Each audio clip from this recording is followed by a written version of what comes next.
The Belarusian dictator Alexander Lukashenko has already started actively preparing for war, and not just with words. After completing a large-scale inspection of its armed forces, Belarus will continue to selectively mobilize military units to check their combat readiness.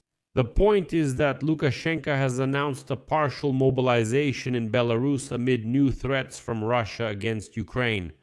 The Russian dictator Vladimir Putin has once again returned to nuclear rhetoric and announced the strengthening of the strategic forces of the Russian Federation. The head of the Kremlin stated that Russia was forced to consider ensuring strategic security after the United States withdrew from the anti-ballistic missile treaty.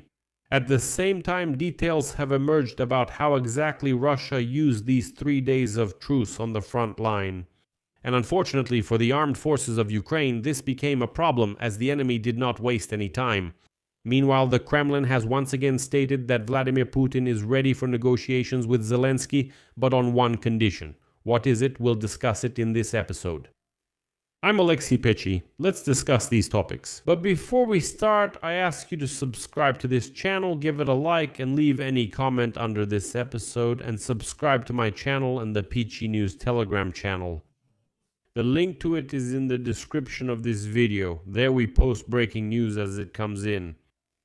So, after completing a large-scale inspection of the country's armed forces, Belarus will continue to selectively mobilize military units to check their combat readiness. This was stated today by the Belarusian dictator Alexander Lukashenko, who recently returned home from Moscow, where Vladimir Putin clearly gave him instructions. Next is a quote from Lukashenko. Next, as I promised, we will selectively mobilize units in order to prepare them for war. God willing, we can avoid it. I really hope that this process will not end, that the army leadership and above all the Minister of Defense will pay the most serious attention to the shortcomings that were revealed after this inspection. And here I would like to remind you that at the end of March, Minister of Defense Viktor Kremlin stated that Belarus, against the backdrop of growing external threats, is increasing the scale of inspections. According to him, the comprehensive inspection of combat and mobilization readiness that began on March 11 became one of the largest in the history of the army. As part of it, about 5,000 reservists were called up. In April, Lukashenko said at a meeting following the results of this inspection, quote, "We are preparing for war. We do not want war, but that is what the army is for. If someone suddenly decides to talk to us and look at us through the sights of their weapons, we will respond. That is what we are preparing for." Lukashenko also said that in the event of war, Belarus could increase troop strength to 500,000.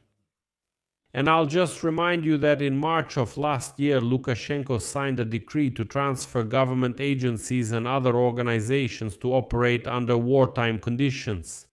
The decree coordinates the work of government agencies during wartime and identifies a number of organizations whose leaders may be given military ranks if necessary. At the same time, let me remind you that Lukashenko stated a day earlier that the country's army needs to be modernized with modern weapons, because without this it is impossible to ensure effective defense. And right away Lukashenko called for preparations for a ground invasion.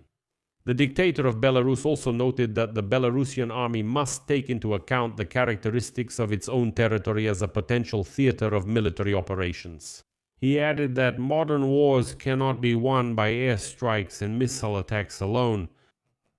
Well, as an example, he cited the conflicts in the Middle East. Next, there's another quote from him.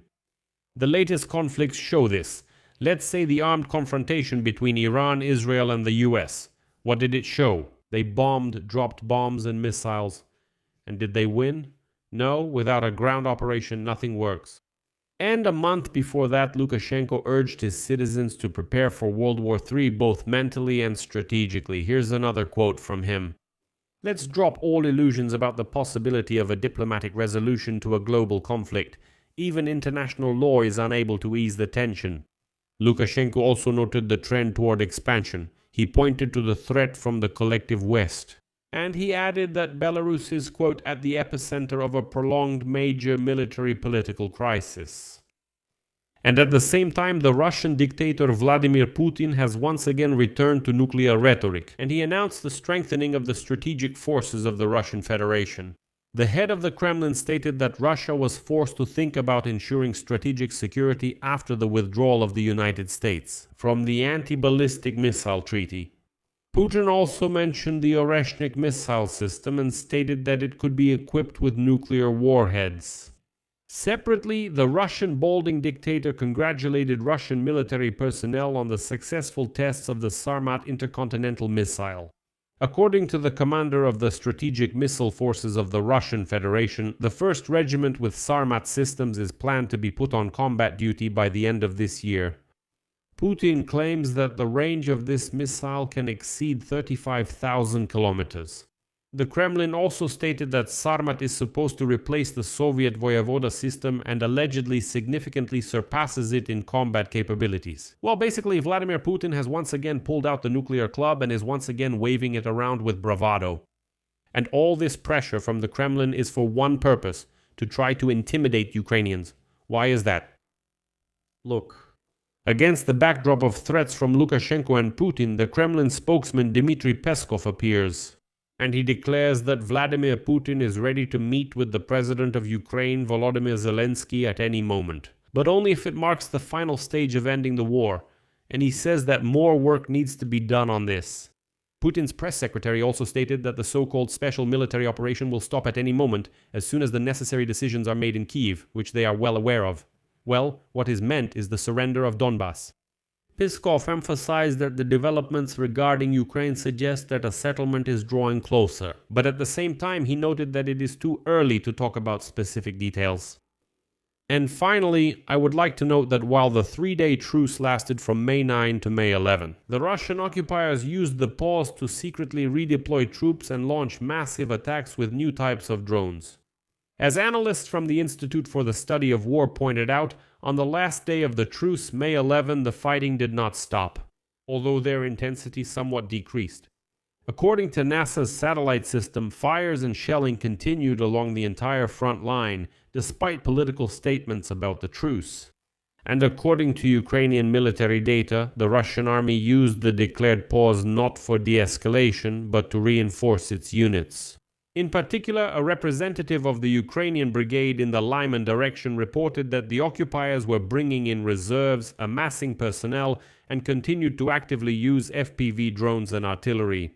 Ukrainian defenders also noted a sharp increase in the use of Molniya drones.